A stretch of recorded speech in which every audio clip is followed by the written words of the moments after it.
What's up, everyone? Kyle here. I am super excited to let you all know that my first published book is out now. It's called Travel Tips, a 20-something's comprehensive guide for traveling in the modern world.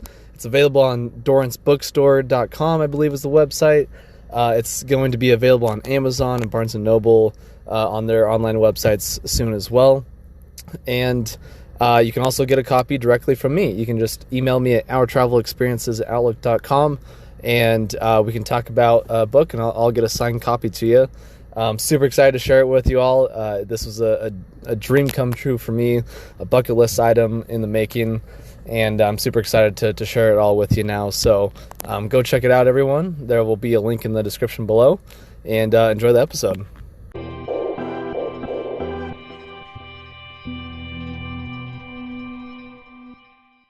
All right, welcome everyone. This is Our Travel Experiences. I'm your host, Kyle Rasmussen, and today I have with me a fellow podcaster, James. James, how are you today? I'm very good, Carl. How are you doing? Doing well, doing well. And okay, I know I asked before we jumped on here, but where are you at right now?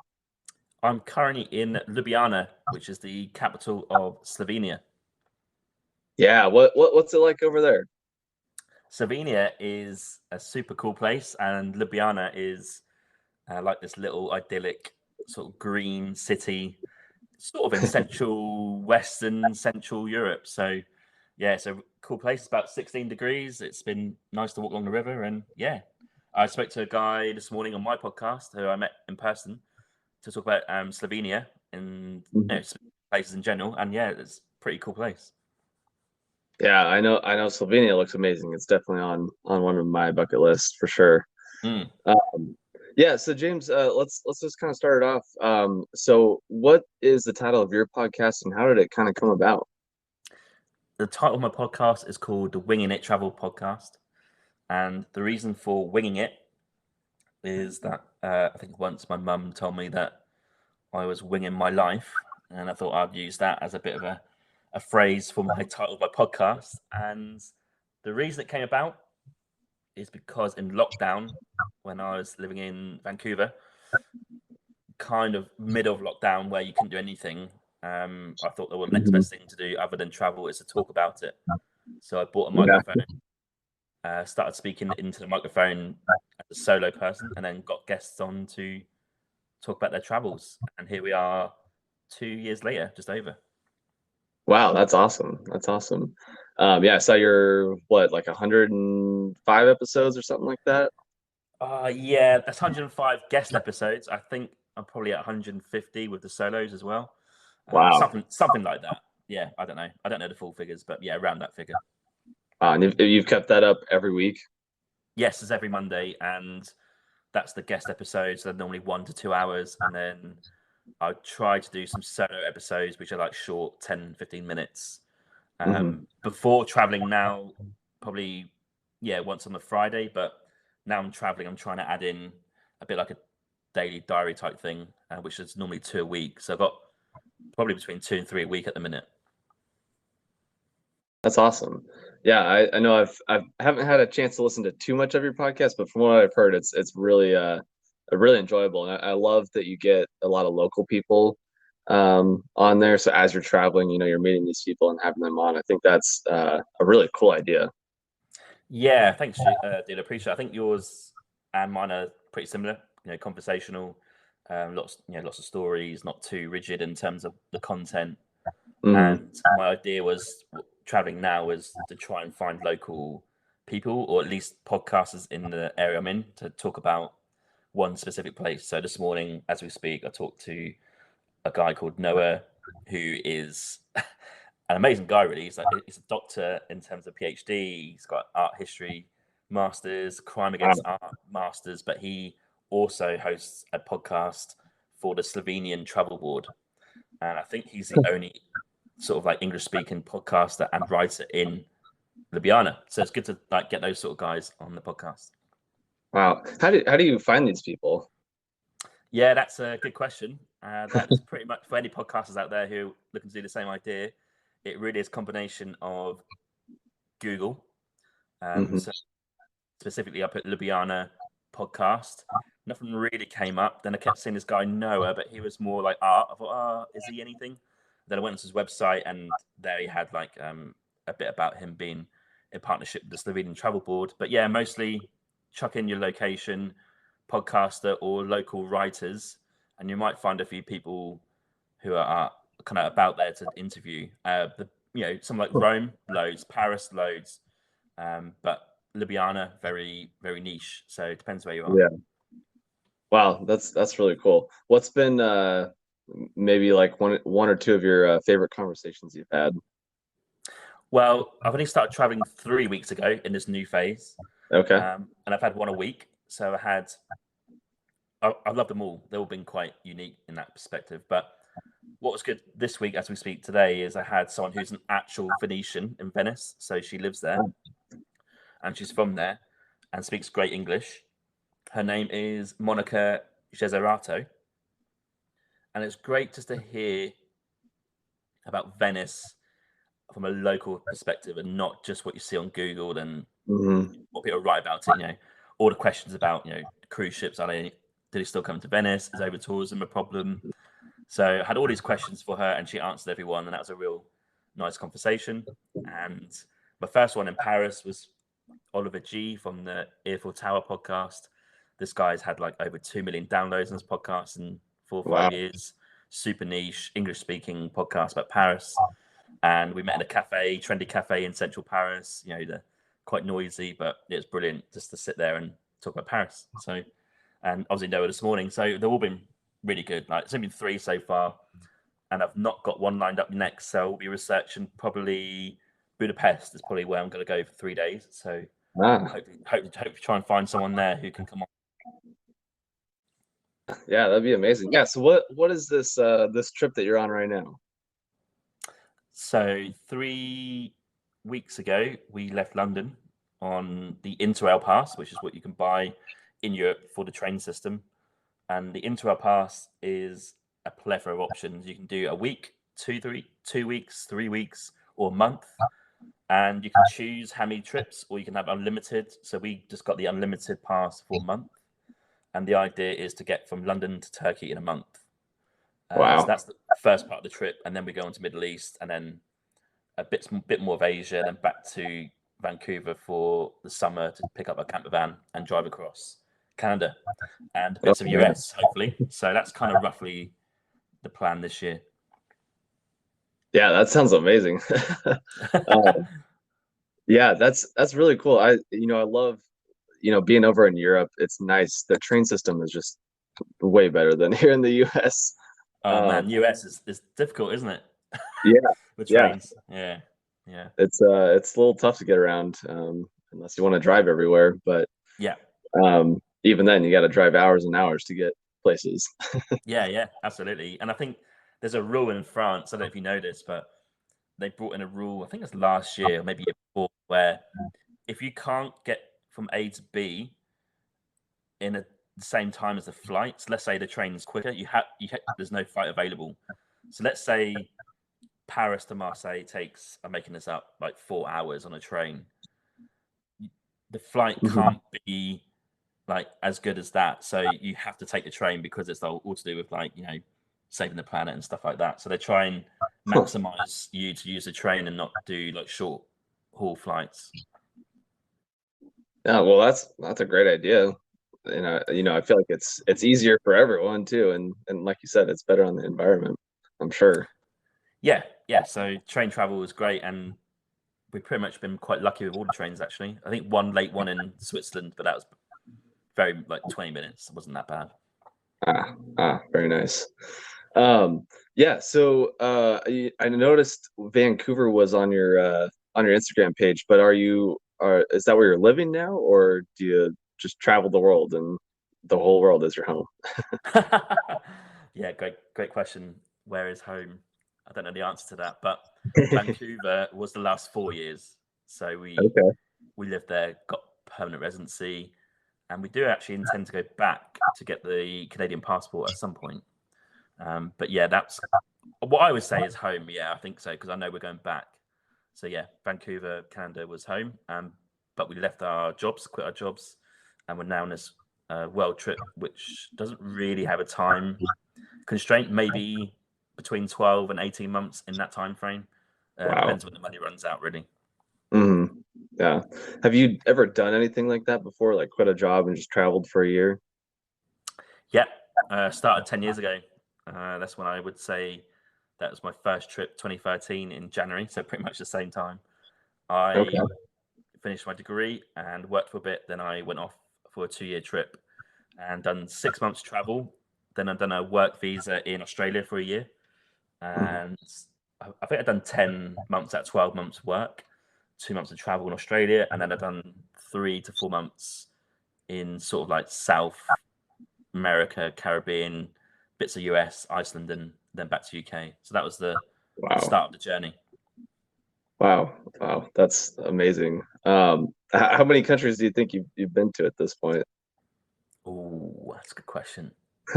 Um, I think by the time we get to Turkey next week, so end of next week, it might hit around 60. Wow, that's But amazing. I'm not sure. I'm not sure. Around that figure. Yeah. Is that all in the last 10 years? Did you ever travel before then?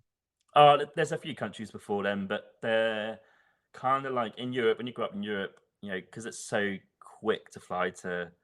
Paris or to Rome, it's like 2 hours, right? And it's cheap.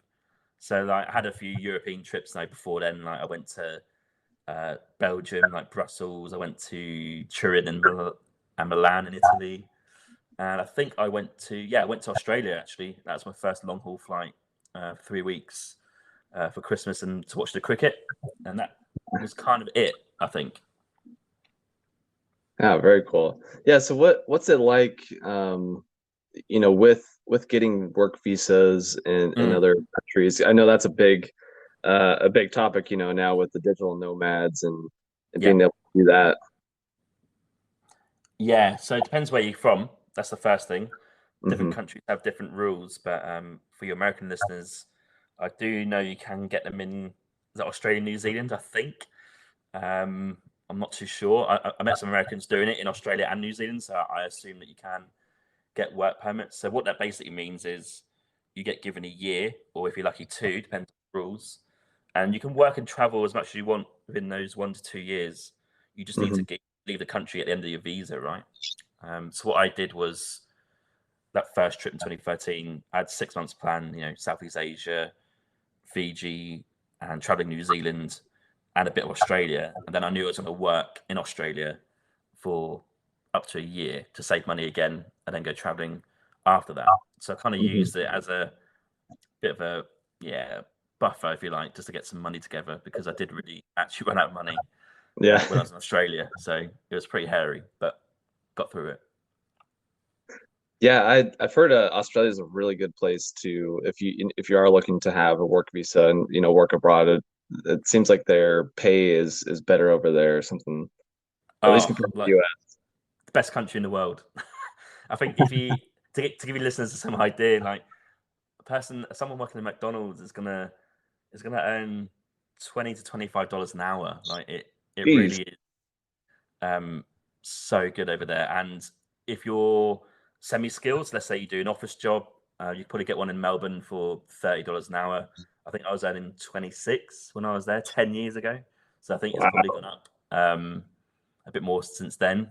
And if you're really skilled, and I'm talking like a trade, you're going to be earning so much money. Like lots of people go over there and just work half the year doing their trade and then travel the rest. It really is possible in Australia. Same as New Zealand as well. Not quite as good, but pretty good. Yeah. Yeah. I feel like you always see, Australian travelers anywhere you Yes, go. yeah, yeah. Because like when they're 16, they're doing like temp jobs during school and they're still earning $20 an hour. Right? Yeah. No wonder they've got thousands of dollars saved up by the time they get to, I don't know, 19 years old. Mhm. Yeah. Mental. Yeah. That's wild. I actually I studied abroad over there in Sydney. Yeah. I was early 2016, I think, Oh somewhere yeah. in there. Did you enjoy it? Yeah, it was awesome. I loved getting to travel around the country, getting down to Melbourne and Tasmania and up to the Great Barrier Reef. There's Nice. so Yeah. much there. Tasmania's great. That's somewhere I haven't been, and just looks amazing. Yeah, it was really cool. It's kind of crazy to be, standing at the end of the world. Yeah, pretty much. Yeah, yeah. Um, yeah, that's interesting. So is there other places that you've had work visas in? Yep. So New Zealand as well, but that was much later. That was 2017, I think, and that was a year, and again, yeah, really well paid, and just kind of utilize the platform there to go to sort of some South Pacific islands, so like Vanuatu, Fiji a little bit, but Cook Islands as well. We went to there and just kind of used that. And I've also obviously was in Canada before COVID, so Mhm. originally 2 years, but then that turned into 4 because we couldn't really leave. So we got Yeah. permanent residency there. Yeah, Okay. Yeah. What do you think of New Zealand? loved it. One of the Yeah. best countries in the world, 100%. Yeah, I agree with you. That's been one of my favorite places to visit. That whole country is just beautiful. Like the scenery is amazing, isn't it? And the people are so nice, and there's no one Mhm. there. Open Yeah. roads. It just is a bit of a dream place. The only downside is how far it is. hmm Yeah, you're a long ways from everything. Yeah, apart from Australia, but yeah, it's Yeah. unfortunately it's a bit too far from somewhere like UK, for example. It's a nightmare to get to. Yeah. Yeah. What's that like? That's got to be a very long trip. Probably 34, 35 hours with a Jeez, connection in there. Yeah, it's long. that's wild. Yeah, even the 15 hours from Sydney to LA was a lot. Is that direct? Yeah, or maybe it Not, was yeah, not too bad. must have been out Yeah, of that's all right. Melbourne. Um, Yeah, yeah, yeah, it's a long time to be in a metal tube in the sky. yeah, yeah. I think we did the end of our Asia trip a few years back. We flew Singapore to London, and that was 14 hours. That was a long Mm, one. Yeah. yeah. Thank God for movies and technology these days. Oh yeah. As you might know, if you've got a podcast, that's a lot of hours to get some work done. So Uh-huh. I do Yep. utilize it now much better than I used to. Yeah, for sure, for sure. It's a good time to do some of those things you might not, otherwise sit down and do necessarily. Yeah. So not as bad as I used to be, but I guess in the old days with no films, that must have been a nightmare. Yeah. You had to read books. Oh, yeah. Yeah, so over the last 10 years, Mm. what have you seen in terms of differences in travel and how things have changed, especially since COVID? Yeah, that's a really good question. I think I went to Southeast Asia 10 years ago, 3 months. And to give the listeners a bit of an idea, this is 2013 where smartphones weren't huge and I didn't Mhm. have one. So I was going with my friend place to place by word of mouth. And if they had a PC, I could log on to Facebook and give a status update. So it really was like off grid because I couldn't contact anyone. I loved it. But fast forward 5 years later, when I returned back there, different type of travel. People got smartphones. You've got your home in your pocket, so a bit Mhm. different.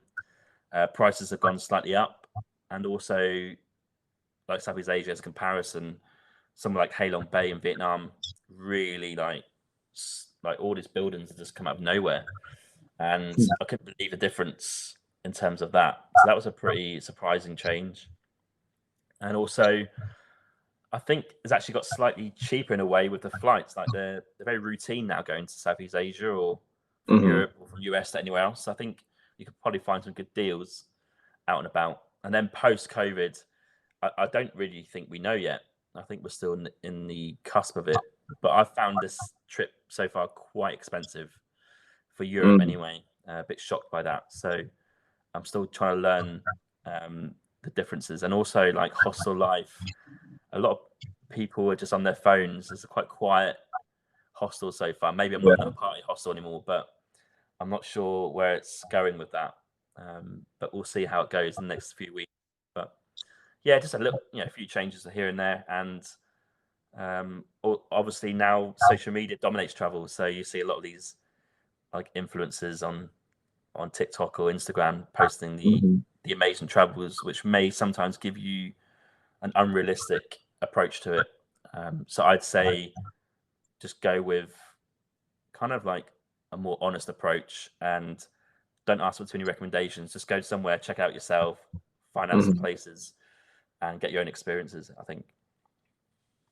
Yeah, yeah, definitely. I think that's one of the good and bad things about the influencers nowadays, especially with travel.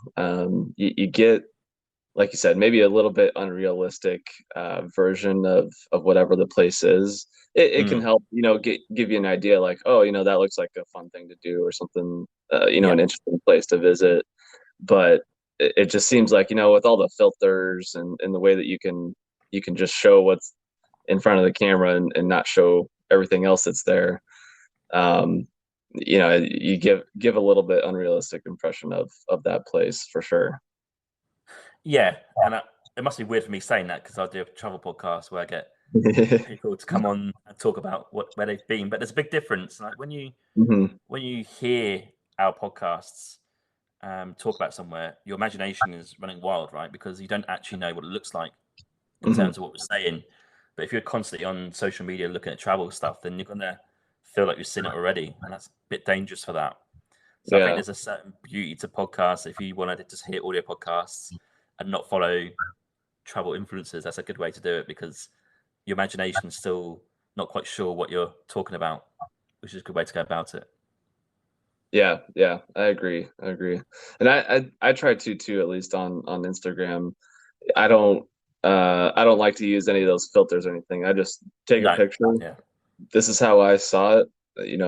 You'll probably have a different view if you come here, but I'm not gonna, dress it up to make it look better than it is. yeah, I totally agree. And some people say to me about my podcast Instagram, like, "Oh, you should strategize when to post and what to post and put yourself in it more." I'm like, I literally don't care. Like, if it's a photo that I feel like you should see, I'll post it. If it's a clip of the podcast, I'll post it. I just post when I want with no Yeah. real thought into it. So it is a bit of an honest approach to my travels and podcasting. Yeah. How has your podcast grown over the last couple of years? Yeah, there's some good stuff here for anyone who's looking to go into podcasting. Let's say the first 3 months, really good. I was like, oh wow, like people are interested. And Hmm. then, so I started February 2021. Let's say we got to June in the summer, figures started to really fall off. And I was like, oh wow, maybe people are bored already. And it was getting to the point where I was getting barely anything. And I was starting to reconsider. But I did kind of stick at it, put a bit more work into it, a bit more work into my guests and the content. And then it started to recover a little bit. And then by the end of the year, there's a big jump. So I don't know what caused it, but some figures went up. So the first year was up and down. And then last year, steady increased up until, yeah, this year, I guess, where it's gone up even more. So it's kind of steadily going up as we go along. But Nice. That's awesome. not really sure why or how or who. But it seems to be the regular postings on social media, the consistent releasing of podcasts episodes seems to be the way to go. So I just release every Monday, every week, post every week, and then it's there for anyone who is kind of looking for travel podcasts. I think the key is consistency. If you Hmm. have listeners who know that you're going to release on a Monday, then they can come every Monday and see it's there, right? So I think that's the name of the game. Yeah, yeah, for sure. I think that consistency really, really helps. It gets people used to listening to it, every week or whatever it is. Or get that notification on their phone that, hey, this is up, Mm. every Monday, like you said. Yeah, it's Um, tough though. It's a lot of work, isn't it? Like you must know yeah, this. It's so much work. yeah. I'm sure you've been in this position too, but there's times where I get, behind and I can't find a guest. I'm like, I gotta get this out. Like, I gotta figure it out. So What's up that was a lesson learned in the first year that I was like that in terms of not having a guest lined up. So I made a rule that any guests on my episode, any guests on my podcast would come on, and I would book quite a few and just do batch recordings and make sure I have 3 to 6 in the bank. So if there's some down weeks, I've got ones already recorded and I can edit and release. So right now, I think I have 4 or 5 that I pre-recorded before I left, and I've still not been able to release them yet. But I do intend to release them, but I'm trying to prioritize the local ones first. But yeah, so that's the kind of lesson I learned pretty early on, is get some interviews in the bank and do some batch recordings. Yeah, that's a really good idea. It makes it way less stressful. Yes, it does. Yeah. Yeah. So, traveling, what do you typically like to do when you travel? So there's a few things, and I struggle with this because I feel like I should do more. But right now on this trip, I have another podcast, which is a YouTube one. It's not an audio one, and that's just based on coffee. So I go to a new coffee shop and record a 5-6 minute episode on where that is, what they serve, what type of coffee, the vibe, the price, the location. So I release one of those every Wednesday. So I love going to each city and recording a coffee podcast and having obviously a new coffee in a new place. So that's one thing. That sounds fun. Yeah, it's good fun. Yeah. I've got loads in the bank now because I just do one every city I go to. So I need to probably catch up with them. But I do release every Wednesday. That's on my YouTube channel. It's called the Trendy Coffee Podcast. And I love, Trendy Coffee. Yeah. I also love just walking the city, but also any sort of walks in the nature around the city. So tomorrow we go to Lake Bled, and we're going to do just a walk around it, which is about 5 to 7 kilometers. So that sort of thing is pretty cool. And I also like eating too much food, so anything localized is pretty good. And I'm up for doing the odd activity like paragliding's on my list on this trip. I don't know where yet. I need to figure that out. And I've just got certain things that I want to tick off on this trip. So I'll rattle off 5 very quickly. One was Lake Bled. One is the hot balloon ride in Cappadocia in Turkey. That's another one. And I want to do wild camping in Oman. So that's number 3. Obviously, Petra and Jordan's a massive one. I know it's cliche, but that's on our list too. And I also, we both want to go back to Nepal and do a bit of trekking. So I think those 5 were kind of on our list for this trip. So that sort of thing. Yeah, those all sound like amazing experiences. Not cheap, but can't wait. Yeah, to start. They're the prioritized sort of activities, if you like. Yeah, it's actually funny. I was talking with a friend of mine who has done trekking in Nepal, and actually she invited me later this year to go to trek up to Everest Base Camp. So nice. I think I'm going to try to make that happen this year. It should be a lot of fun. That'd be an amazing experience. Yeah, that's about 5,000 meters up, right? So that is kind of on my list, but not immediately. I think we're going to do the Langtang Valley this year, but we trekked the part of the Annapurna circuit last time, and that was really good. But yeah, you'll have a great time doing that. That'd be awesome.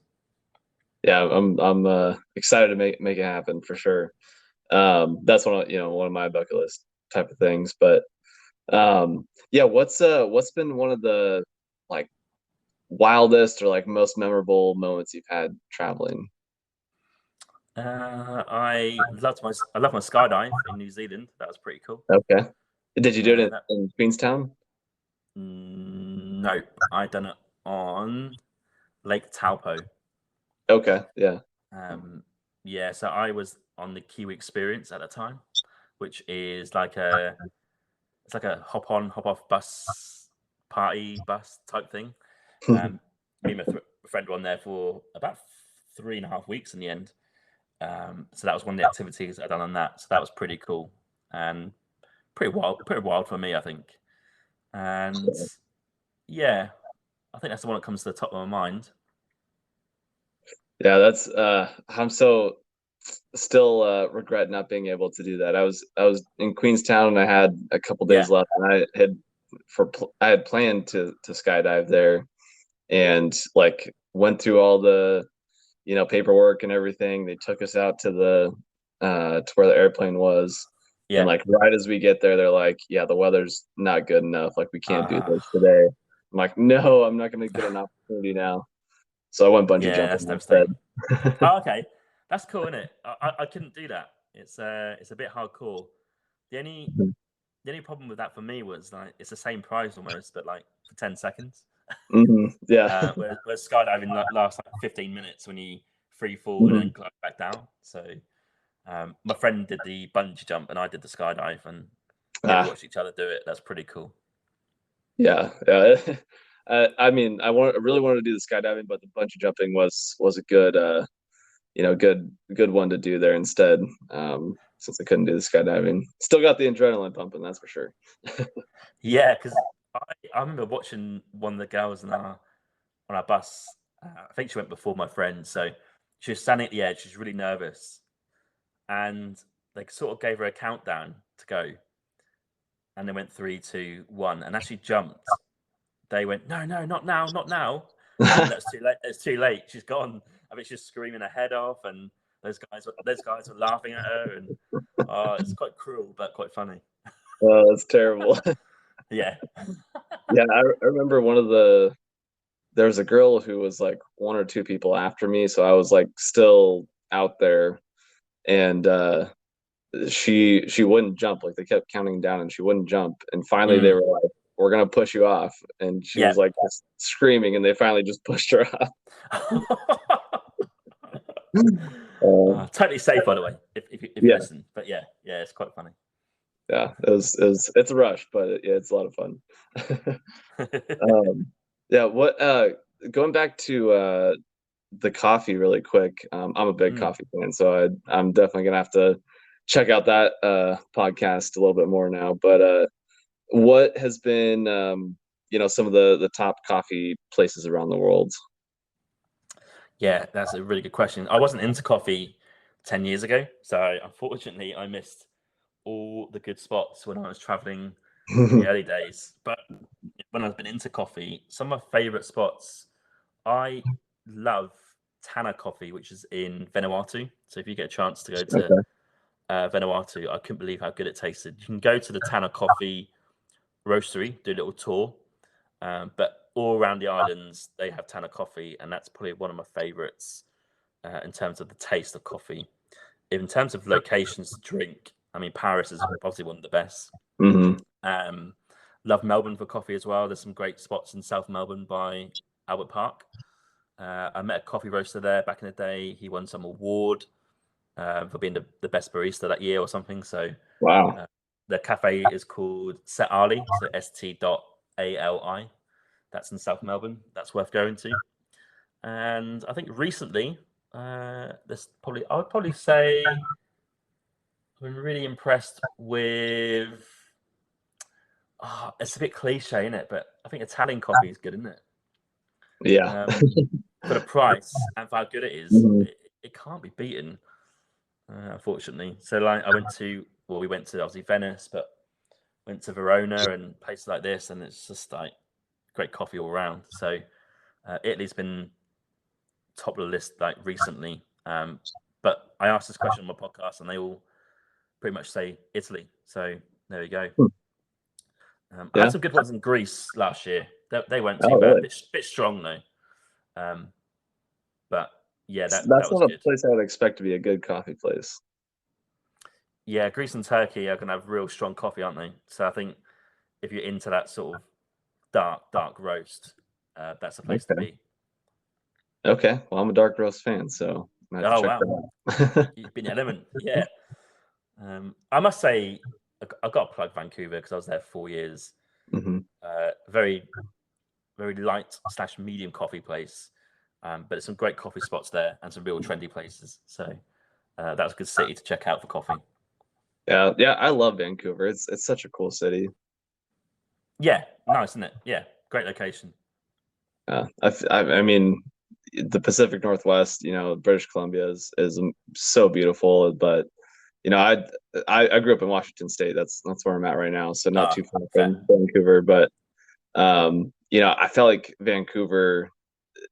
I feel like it's just so clean and nice, and I feel like it's a nicer version of Seattle in a way. Yeah, they're very similar, I think, Mhm. in their ways. But I see where you're going with that, 100%.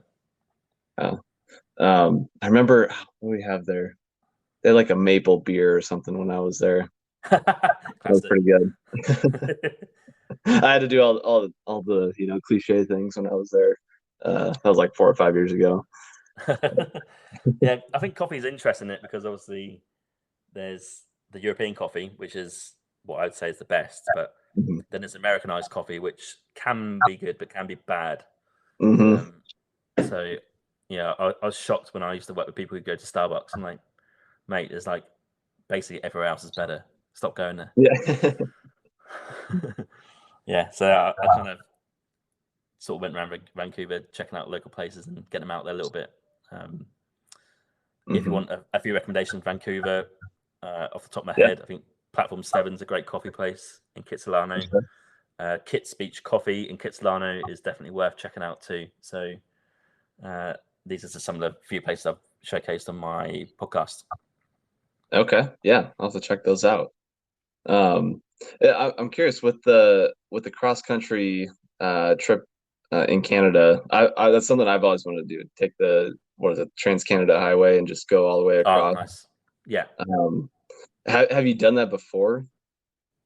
No. So because Canada's huge, as you know, from being from the US, we've got a camper van which we used for British Columbia pretty much, and a bit of Alberta. But the plan is when we arrive back in June, is to drive across to see the rest of Canada that we have not seen.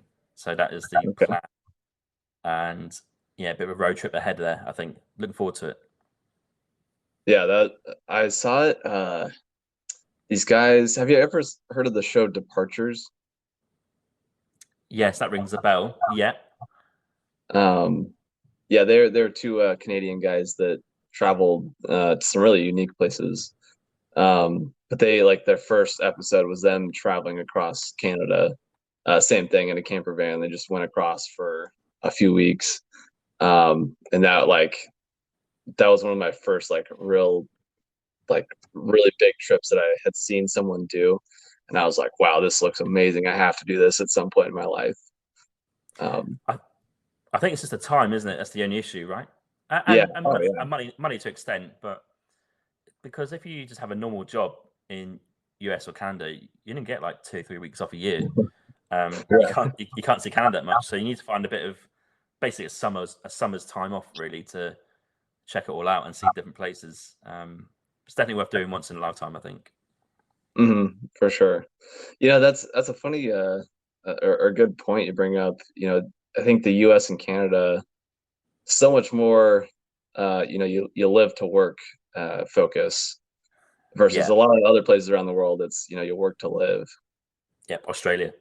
Work to live. That's why you see them all around the world. Exactly. Yeah, it can't be a coincidence, and you're totally right. Some of the laws are really weird in North America, where you only get 2 weeks off, and that's just not good. It's just not good enough. At least in Europe, if you've got a job, you'll get 4 or 5 weeks off. But yeah, North America is way behind on that. Yeah. Do you see that potentially changing anytime soon? I think in Canada potentially. US, the US is so strange that the states have so much power. So, do I see it changing in somewhere like Texas? No. Would someone like Oregon probably bring it in, or California? Yeah, maybe. Yeah, they might start to increase it, and modern companies might bring that sort of work wellness into place. But yeah, the US is a different kettle of fish. Really, I'm not sure how you could do it federally, but per state might be able to bring that in. But I think it's all about the newer generation. They've got to bring the shift and the idea that 4-day working weeks or 35-hour weeks or 4 or 5 weeks off a year vacation is exactly the right thing. So I think they need to, we need to do that really and bring that through. Yeah, I agree. I mean, that's been one of my big things, and what I try to promote to people is, hey, I will be the best worker that you have, but I'm not going to do that if I don't have any flexibility to, to travel and do things as I, on my time. But I'll work a lot. I'll work really hard if I have Mm. that flexibility, if I have that ability to, to work at 10 o'clock at night, if I feel like it, so that I can travel during the day, kind of thing. Um, Yeah, absolutely. I feel like, just giving people a little bit more flexibility and control over their work day and their week. I feel like, one, it's going to make you happier, but I feel like people will still be really productive too. Well, yeah, it can't be a bad thing, right? Let's say you get an extra 2 weeks off a year, and I don't know, you go to Vietnam or you go to Bolivia or something, and you come back and you're a bit more worldly and you've learnt more lessons about yourself and other cultures. It can only benefit the workplace. It can't be a bad Mhm. thing. So yeah, I don't understand why companies don't do that. Yeah, agreed. um, yeah, I'm really curious, just kind of on finishing this topic, but as looking at America as someone who's not from the U.S., what are your thoughts on us? Okay, there's a few things. I cannot wait to drive in our camper van across some of the states because they're all very unique and different to Hmm. each other in a way. And there's different cultures in there and different ways of living, which is really Yeah. cool to go and see. Amazing place in terms of country because you have, in terms of travel, so many different types of Hmm. trips. You can go to Hawaii or the Florida Keys for your beach, or you go to probably Colorado and go and like do some horseback riding or go and look at the mountains.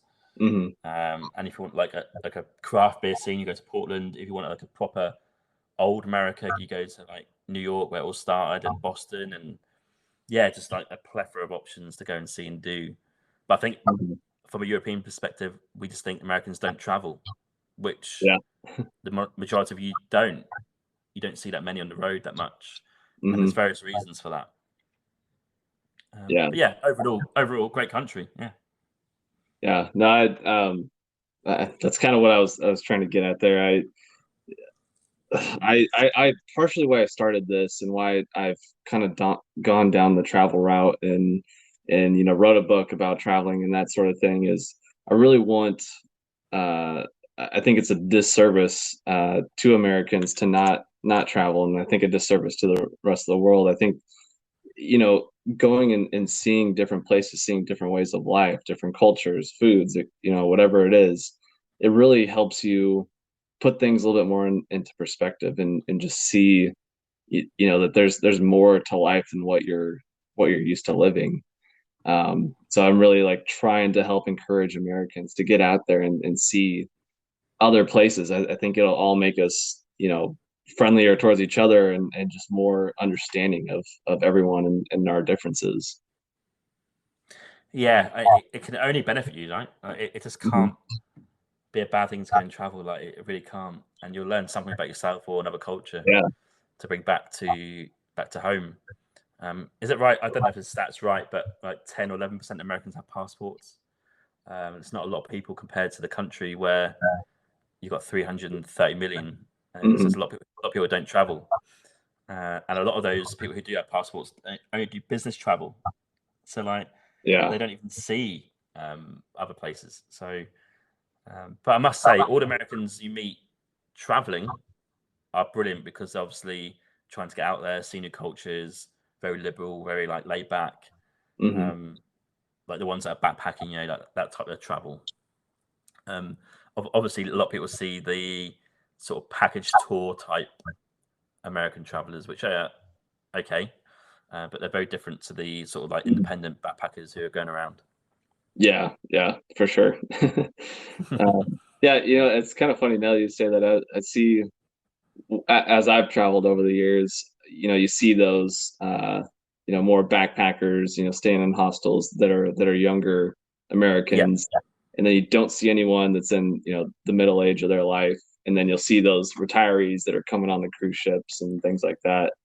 Um, but that's it. You know, you don't see a lot of other travelers out there. Yeah, absolutely. I remember a group of Americans on my Halon Bay tour that I did the second time round, which was only 5 years ago. And I think one of this minibus on the way to, so you get to Hanoi, and then you take about a minibus which gets to the coast where Halong Bay is. So in that ride there in the minibus, like these three American guys, super nice guys, but they're just like couldn't believe that Vietnamese people live in like normal apartments and had normal buildings. And I think one of them said, "Oh wow, they've got like buildings like us." So like quite innocent, but also I guess good. Like he's learning that. Yeah. It's not like 70 years ago. So he's learned about that culture, and I think that's a good thing. Also, at home in the UK, what do people think of America? They just see this place that you want to go to on holiday because it's so much bigger. The food's amazing. It's you go to Florida, it's sunny, or you go to New York, it's like a huge big city with all these skyscrapers. I think it's like a little wish list on a lot of people's minds when they grow up because you see it on TV as well, right? So yeah, I think that's always there. Yeah. What have you gotten to travel much of the US?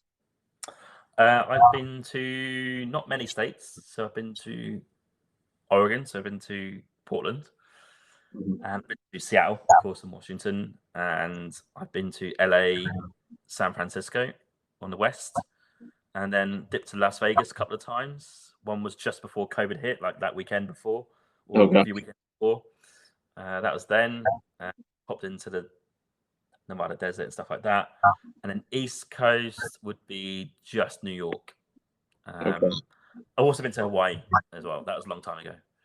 I can remember off the top of my head. Yeah, very nice. Where do you want to go when you're road tripping?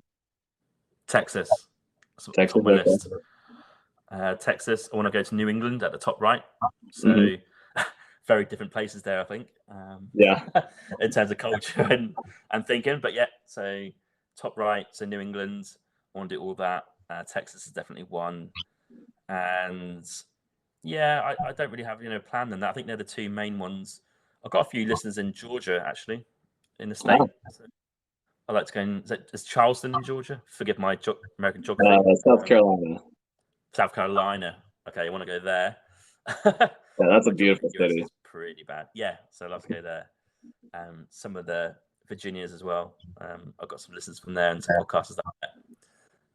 Mount Rushmore, Yellowstone, Yosemite, they're the classics. Zion National Park, I think they're up there too. So yeah, kind of there's too much in America, but they're the ones I can think of, I think. I know. I recently, back in December, finished traveling to all 50 states.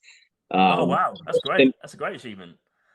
Yeah, even that. I spent 3 years of dedicated time, making those trips happen. It took that long to make it happen. So it's a big country to try to check off all of it. What's your top 3 or top 5 if it makes it easy? In no order. I would say number 1 is probably Colorado. Nice. Yeah, beautiful state. You got the mountains, you got a lot of stuff there. I'm pretty biased towards Washington. I think we got some really beautiful stuff up here, especially the national parks. You can find, you got the big city too. It's really beautiful up here. I'd probably say California's up there. I lived in San Diego for 4 years, so nice. Yeah, California just up and down. It's very different in the north compared to the south, but you have everything there. If you want a big city, you want the beach, you want the mountains, you want the the national parks, islands, whatever it is, you got it there. Then I'd probably say I really like the New England area, like Vermont, New Hampshire, Maine. And then I would include Massachusetts in that. I love Boston, one of the coolest cities, Boston. But yeah, like you said, it's so different. The cultures are so different across the country. The ways things are done, how people think. It's so different across the country. Yeah, it's an amazing place to go and check out, isn't it? I'd love to go to every state. That'd be pretty cool. Yeah. I do recommend, like, for a road trip, going through that Midwestern part of the U.S., seeing Mount Rushmore, Yeah, going to the Dakotas, down to Texas, over to Utah, Colorado, like in the summertime, one of my favorite places in the world. yeah. Utah looks insane for that, like natural geography. Looks Yeah. unreal. Yeah, that's a wild state. From the Great Salt Lake to I think there's like 7 national parks there or something like that. Yeah. They have some wild. Yeah, looks cool. Yeah. Well, James, anything else that you want to share in terms of your podcast, in terms of your travels, tips, tricks, anything like that? Just don't be afraid to make the leap. And what I mean by that is, if you are doing a job that you don't like, use it, get some money from it, and whilst you do that job you don't like, plan something else after it, Hmm. and just go and travel and dip to somewhere you just don't know much about. That could be Europe, that could be Asia, Africa, whatever. Just go and pick a country, jump in, see what you find, navigate your way around. It'll take a few days to get acclimatized, stick with it, and yeah, kind of get out there a bit more. Really, I think, especially like we said before, the US calendar holidays is not great, 2 or 3 weeks. So yeah, if you're happy with that, that's fine. But if you really want to travel more, you've got to figure out a way to maybe try and maybe have a bit of time off, like a summer off or something like that, Hmm. and try and put a plan in place to do it. It took me 4 years to save some money to do this trip. So COVID helped actually, because you couldn't go anywhere. Yeah. That's a bit of an easy one, but and don't get too disheartened by the travel influencers, because a lot of them aren't doing it really like properly. So Hmm. don't feel like you're not going anywhere. It's just there for bites really, and getting social media, likes and stuff like that. So, but Yeah. also use it for inspiration. So yeah, that's kind of what I would say. And in terms of podcasts, just get a microphone, start it, do it every week or 2 weeks, keep it going, and you'll get there eventually, I think. Yeah. Do you carry a microphone with you? Oh yeah, we can geek out for a minute if you like. I've got tech wise, I've got a microphone USB, which is I'm speaking into now. It's just Okay. plug and play. I've also got my MacBook Pro, which I use for editing, and Mhm. I use Final Cut Pro, which is a video editing software for my audio and video podcast for the coffee. Mhm. I've also got my Bose headphones, which I can use to plug in or use by Bluetooth, which have good microphone on and noise cancelling on. I've also Nice. got a Boya mic, Boya. It's a dual mic into one. So you plug it into your iPad or your laptop, and there's 2 mics attached to it. So Okay. when I interview someone, they can attach a mic to themselves, attach it to me. If you want to hear what that sounds like, you can listen to the latest 3 podcasts. I've been using that. Okay. And I also have a Rode microphone, I think it's a video mic, for my recording of the video in terms of the coffee podcast. So that attaches to my camera to do that sort of stuff. But that can also be obviously in my laptop if I need to use that too. So I Mhm. think tech wise, I've also got like a fake GoPro, which is good backup, and I've used it for a few things. So yeah, a lot of tech, and I use obviously my Mac, but also an iPad as a backup. But that's more for browsing, but that can be used for podcasting as well. Okay. Yeah. All that sounds like it's pretty compact and easy to travel with. Yeah. Yeah, because if you were doing it properly, you would have like a big interface where you have like 2 or 3 microphones going in with like a microphone arm onto the table, and Mhm. it's just too much and too expensive to carry. So I've tried to keep it fairly nimble. So I've covered all bases and nothing's broken yet. So I'm getting away with That's good. it. Well, that's good. Well, really quick, one last question. Sure. How has traveling changed your life? That is a question that I ask on my podcast at the end. What is my answer? Well, it all depends what you're interested in. But for me, what else is there? There's a difference between liking travel and loving it. So people like to travel, which is every year, which is fine. But I think I fall into the category of loving it. I think there's actually 4 categories, if you like. Okay. So there's a category who have no interest, don't like it. There's the next category who kind of do their vacation time of year, maybe pop to one country or a bit of holidaying every year. Mm-hmm. The second category is probably where I am, where people like me try to quit their job, go traveling, get a job, save again, and do it again, like a repetitive syndrome, sort of going into trying to make it a full-time thing. And then the 4th category is your extreme travelers who do it all the time and somehow finance it.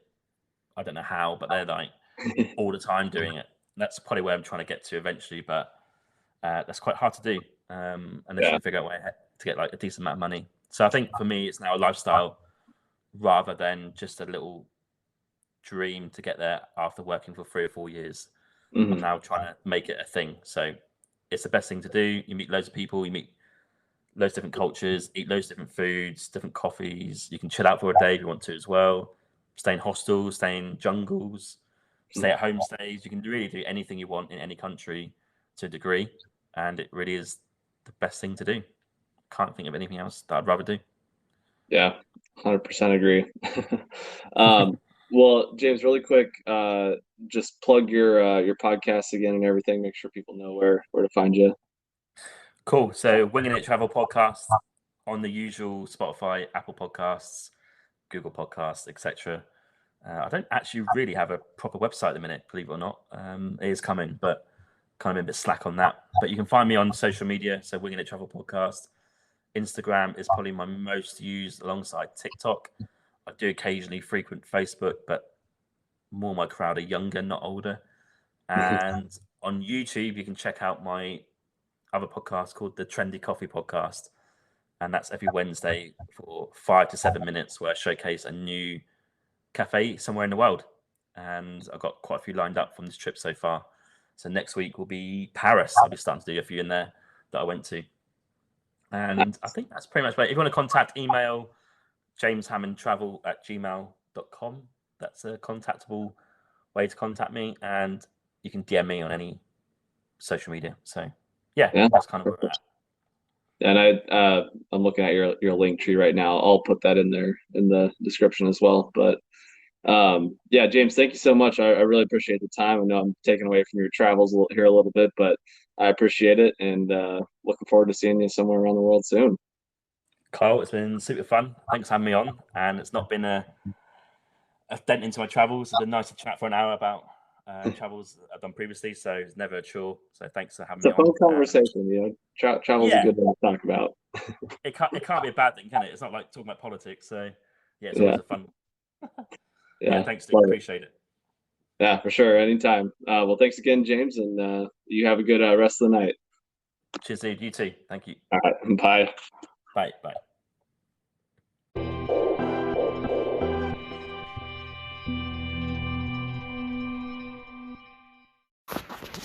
Hey everybody, Kyle here. If you enjoyed today's show and want more, you can always check out every episode on Spotify, Anchor, YouTube, and now Amazon Music as well. Just search for Our Travel Experiences on any of those platforms and it will pop up.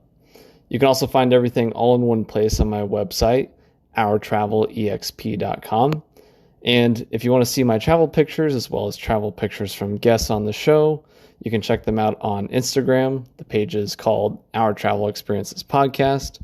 And if you want to share your own pictures on the Instagram page or be a guest on the podcast, you can message me via that Instagram page or email me at ourtravelexperiences@outlook.com. I would love to see your pictures and hear about your travel experiences, so please send them my way. And if that isn't enough for you, make sure to check out my weekly YouTube show, From Around the World Fridays. Every Friday, I'm taking 5 to 10 minutes to answer questions from listeners, share some souvenirs that I bought over the years, share my postcards over the years that I've accumulated, or share videos and pictures from one particular city or country that I visited, and so much more.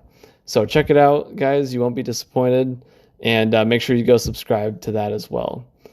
Thanks again for listening, and I'll see you somewhere around the world soon.